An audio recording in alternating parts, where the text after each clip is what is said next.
Ja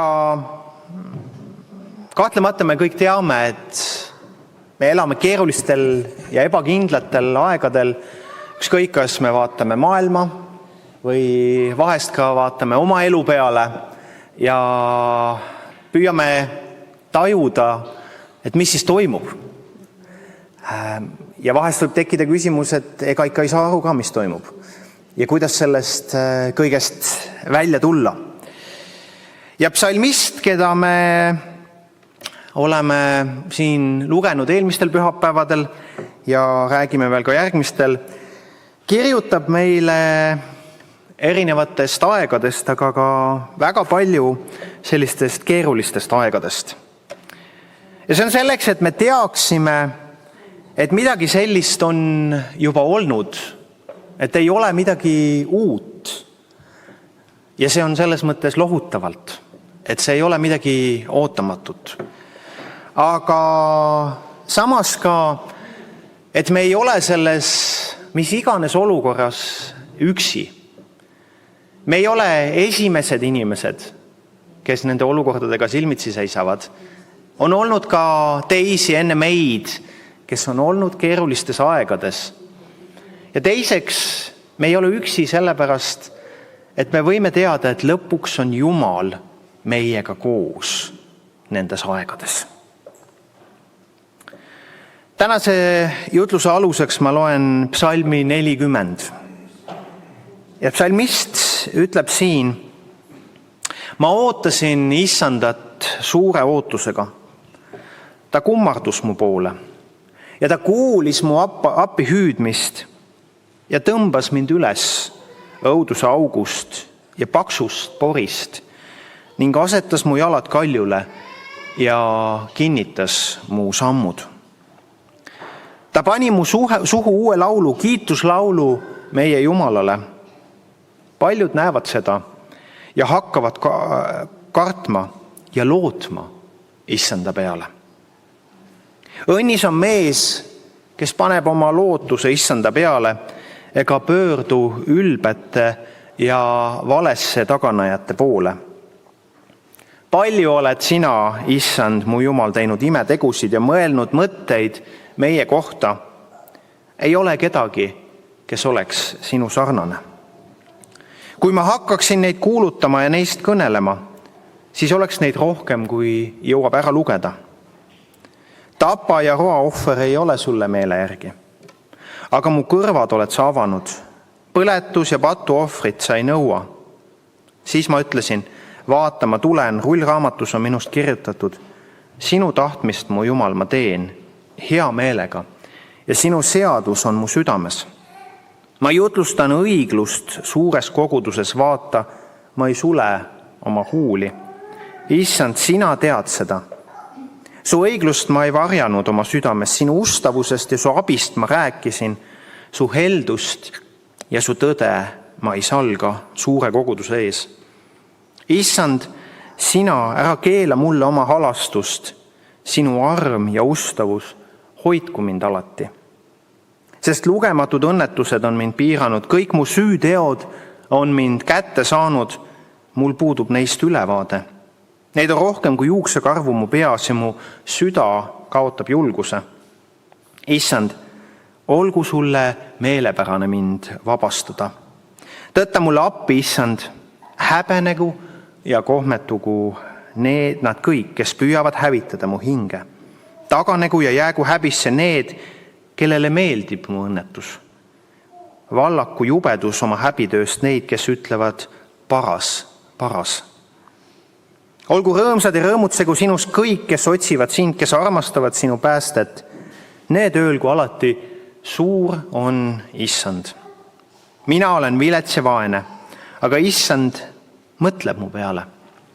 Sina oled mu abi ja mu päästja, mu Jumal, ära viivita. See on üks laul ühelt inimeselt, aga inimestele, kes on keerulises olukorras. Piibel ei ole selles mõttes ideaalpiltkirjandus, et see ei eita inimlikku kannatust. See ei ütle, et elu peab olema kerge. Ma olen ikka öelnud, et ei piiblis ega kommunismi heita ja käsiraamatus ei öelda, et elu peab kerge olema. Ja issand ei ole ka lubanud meile kerget elu, vaid vastupidi, ta hoiatab, et kui te hakkate mind järgima, siis tulevad ka raskused. Sest te ei ole osa sellest maailmast, vaid te olete osa taevasest ja igavesest maailmast. Seega on kannatus ja raskused inimeseks olemise osa ja piibel ei saa sellest mööda vaadata, sest piibel on Jumala õpetus inimesele elust, nii nagu see päriselt on. Loetud psalm 40 on üks osa sellest loost, mis tegeleb kannatusega, aga mitte ainult, vaid ka üleminekuga kannatusest rõõmu ja pääsemisse. Psalmi peamine sõnum on, et Jumala kannatlik usaldamine ka keerulistel aegadel on see, mis viib lõpuks võiduni. Issanda jätkuv tänamine tema tõotatud pääste eest, kuulekuse olulisus on lõpuks selle tagajärjed. Ma usun, et kui ma praegu küsiks, kes teist on elus kogenud keerulisi aegu, siis ma julgen võtta mürki, et mitte keegi ei jätaks kätt tõstmata. Nagu ma ütlesin, see on inimeseks olemise osa. Me kõik läheme läbi keerulistest aegadest. Me ei tea kunagi, millal nad tulevad. Me ei tea kunagi, millal need läbi saavad. On ka aegu, mille puhul me ei saa ka kunagi teada, miks nad tulevad. Ja see on kõige keerulisem, kui meie miks jääb vastuseta. Aga ma olen elus õppinud seda, et olulisem kui miks, mis vahel võib isegi öelda tihti jääb vastuseta, on küsimused, kuidas ja kellega. Kuidas ma sellest keerulisest ajast edasi lähen? Sest edasi minna ju tuleb, ei saa jääda paigale. Ja kas üksi või kellegagi koos? Ükski raskus ei ole kergem kanda üksinda, vaid ikka kellegagi koos. Koos läbi minna on kergem, eriti kui tee on pikk ja pime. Loetud kirjakohas psalmist meenutab kõigepealt oma kogemust sügavas augus olemisest, meeleheidet ja tema jaoks seda põhja, kuhu ta jõudis. Aga ta ütleb, et ta ootas kannatlikult, et Jumal tõstaks ta välja ja paneks tema jalad kindlale kaljule. Võiks imestada, et kus oli tal selline usk. Sest eks me kõik oleme olnud olukorras, kus tunneli lõpust ei paista valgust, võib-olla ainult vastu tuleva kiirrongi valgus. Ja asi ei tundu lahenevat. Aga see tuletab meile meelde, et tõeline pühendumine tähendab Jumalast kinni hoidmist hoolimata olukordadest. Me teame väga hästi, et olukorrad muutuvad ja nad räägivad meile üht väga tihti. Aga Jumala sõna on seesama eile, täna ja igavesti ja see ei muutu ka siis, kui olukorrad ja meie suhtumine muutuvad.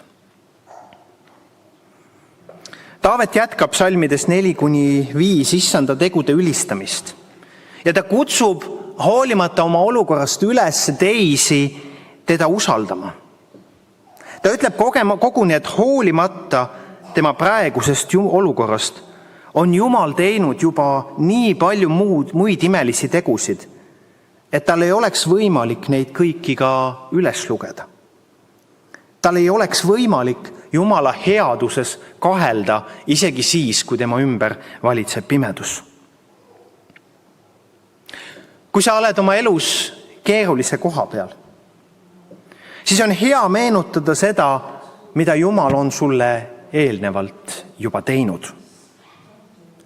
Kindlasti leiad sa oma minevikus seda head, millega Jumal on sind õnnistanud. Ja kui sa võid näha tema kätt, tema juhtimist, tema hoidmist ja kandmist. Ja kui sa tead, et Jumal ei ole muutunud, et ta on seesama eile, täna ja igavesti, siis sa tead, et ta kannab sind läbi ka sellest, milles sa oled täna. Salmides 6-8 rõhutatakse, et Jumal soovib kuulekust enam kui põletusohvreid. Ja hiljem Uues Testamendis ja just Hebra kirjas kantakse see mõte otseselt üle Jeesusele Kristusele. Vaadates tema maist elu ja ohvrit kui Jumala tahte täielikku ja samas rõõmuküllast täitmist. Jumal ootas kuulekust ka oma pojalt, kui ta oli keerulise koha peal. Ja see sai lõpuks õnnistuseks kogu inimkonnale. Uues Testamendis rakendab Hebra kirja autor otseselt psalmi 46-8 Jeesusele, et näidata tema ohvri suurust, mis asendas vana juudi traditsioonid. Jeesus oli kuulekas keerulise koha peal, kuigi see oli väga keeruline. Ja ma usun, et keegi meist ei saa öelda, et meie koorem on raskem, kui oli issandal kanda. Taavet tunnistab, et Jumal on avanud tema kõrvad ning pannud oma seaduse tema südamesse. Ta rõhutab, et Jumalale on enam meelepärane südamest tulev kuulekus kui üksnes välised ohvrid ja rituaalid ning tänab Jumalat selle eest, et tema on valgustanud tema südant. Hebra kirja autor ütleb koguni, et need on sõnad, mida Kristus lausus maailma tulles. Seal kasutatakse järgmist sõnastust: ihu oled sa mulle valmistanud, kõrvad oled sa mulle kaevanud. Seda mõistetakse viitena sellele, et Kristuse ihu valmistati ette täielikuks kuulekuseks isale, samamoodi nagu Jumal valmistas Taaveti ette teda kuulama ja tema tahtele alluma. Ja Jumal valmistab ette ka meid kuulekuse kogemuste kaudu talle kuuletuma. Taavet jätkab psalmides 9 ja 10 Jumala tegude ülistamist. Ta kinnitab, et on avalikult kuulutanud Jumala ustavust ja päästet ega ole varjanud tema heldust ja ustavust inimeste ees. Ta ei ole hoidnud midagi tagasi, vaid on julgelt tunnistanud sellest, mis Jumal on talle teinud. Sina ei keela mulle oma halastust, sinu heldus ja ustavus hoidku mind alati. Hoolimata oma igapäevastest olukordadest on ta veendunud, et Jumal, kes on teda varem päästnud, päästab teda ka edaspidi. Edasi me loeme inimese kaduvusest ja vajadusest armu järele. See tunnistab sellest, et hoolimata möödunud aegade võitudest, hoolimata sellest, kuidas Jumal on meid siiani kandnud, on elu paratamatus see, et tulevad uued mured ja uued rasked koormad. Ma usun, et sa tead oma elust ka neid hetki, kus sa tunned, et üks jama saab läbi ja teine algab. Ja siis sa mõtled, et mida uuesti, jälle, kuidas ma peaksin sellest läbi tulema. Paraku on elu täpselt selline. Ühelt poolt põhjustavad selle meie endi vead ja teisalt selle maailma puudulikkus. Psalmist möönab siin ka omaenese nõrkust ja palub Jumalalt kiiret abi ja päästet. Sellistes olukordades ma ütleks, et tuleb osata olla armuline ka iseenda vastu. Muidugi on oluline tunnistada Jumalale oma patud, aga samas tunnistada, et puudulikkus on inimeseks olemise osa. Jumal teab seda.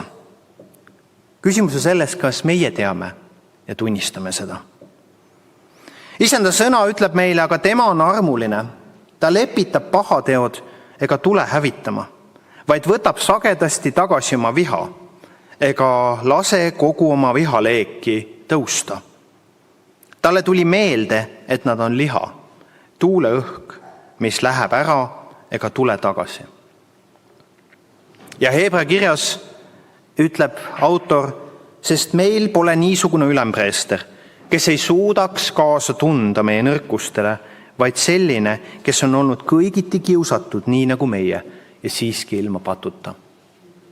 Jumal on ise täiuslik ja ilma patuta, aga ta teab, et meie oleme puudulikud. Esmapilgul võivad mõjuda need salmid justkui ootamatu kontrastina eelnevale rõõmsale ülistusele, millega me alustasime. Psalmisti toon muutub järsult ning mõned piibliteadlased on isegi oletanud, et need psalmid algselt ei kuulunud selle laulu juurde. Ent kuidas seletada selle psalmi kahe poole nii tugevat kontrasti? Kõige loomulikum seletus on see, et need kuuluvad kokku ja annavad edasi ühe väga olulise tõe. Meie vajadus Jumala pääste järele on lakkamatu ja pidev. Ning Jumal annab oma päästet ustavalt ja järjepidevalt ekslikule ja puudulikule inimesele. Ei ole nii, et meile on ükskord andeks antud ja kui me jälle kukume, siis Jumal ütleb, et aitab küll, ma enam ei jaksa. Õnneks ta jaksab. Meid ei peaks üllatama, et Taavet kogeb ka pärast psalmides 1-3 kirjeldatud imelist päästmist oma eelmisest olukorrast endiselt elu jooksul raskusi. Jeesus ütles, seda ma olen teile rääkinud, et teil oleks rahu minus. Maailmas ahistatakse teid, aga olge julged, mina olen maailma ära võitnud, ütleb Jeesus. Ka apostel Paulus koges lakkamatult kannatusi. Ta kirjutab, 5 korda olen juutidelt saanud 40 hoopi, üheta vähem. 3 korda olen saanud keppidega peksa, 1 kord on mind kividega surnuks visata püüdud, 3 korda olen olnud laeva hukus, öö ja päeva olen veetnud sügavuses. Olen sageli olnud rännakutel, ohtudes jõgedel, ohtudes röövlite käes, ohtudes oma rahva seas, ohtudes paganate seas, linnas, kõrbes, merel, valede vendade keskel. Olen näinud vaeva, olen teinud rasket tööd, olen sageli magamata, kannatanud nälga ja janu, olnud tihti ilma toiduta, külmas ja alasti. Ja Paulus võtab kristliku elu kokku sõnadega 2. Timoteuse kirjast, kui ta ütleb, kõiki, kes tahavad elada Jumala kartlikult Kristuses Jeesuses, kiusatakse taga. See tõestab ainult seda, et meie vajadus Jumala pääste järele on pidev ja igapäevane. Jeesus ei tee saladust sellest, et elu on keeruline ja raskused tulevad uuesti. Aga Jumal annab ustavalt just selle osa oma vastusest meie palvetele, mida me parasjagu just nüüd tegelikult vajame. Me ei pruugi näha lõppu, aga Jumal vastab täna just sellele vajadusele. See oli Taaveti tunnistus, see oli Pauluse tunnistus ja lõpuks, ma usun, on see ka meie endi tunnistus. Ja nii lõpeb psalm 40 palve ja kindla usaldusega, et Jumal, kes on tulnud appi eelnevalt, tuleb appi taas. Taavet ütleb, et kuigi ta on vilets ja vaene, mõtleb Issand ikkagi tema peale. Keset oma kannatust tunnistab ta, sina oled minu abi ja minu pääste. Nii jõuab psalm 40 ringiga tagasi sinna, kust see algas. Pääste ja pääsemine, millest Taavet psalmi alguses tunnistab, on seesama pääste, mida ta nüüd taas uues keerulises olukorras Jumalalt ootab. Ja tema kogemus räägib, et Jumal aitab. Ja tema usk ja Jumala sõna kinnitus on, et Jumal on muutumatu. Mida ta usub? Et Jumal taas pakub ja Jumal taas võimaldab päästet. Taaveti harjumus tunnistada Jumala tegudest, mida me näeme loetud psalmides 4-11, on kujundanud tema südame usaldama Jumalat igas kannatuses ja igas katsumuses ning ootama ustavalt Jumala päästet. Ta ütleb, mu Jumal, ära viivita. Ükskõik, mis väljakutses sa täna oled, on see ka sulle lootuseks ja eeskujuks. Mida räägib meile meie kogemus Jumalaga? Või kui meie enda kogemus on tagasihoidlik või vahest hakkab kustuma, saame me toetuda Jumala sõnale. Saame me toetuda Jumala olemusele, sellele, kes ta jätkuvalt on, millest räägib meile Piibel. Ja meie eelkäijate kogemusele, mis räägib meile sellest samast halastavast ja armastavast Jumalast. Kas minu elu tunnistab seda, mida Jumal on minu heaks teinud?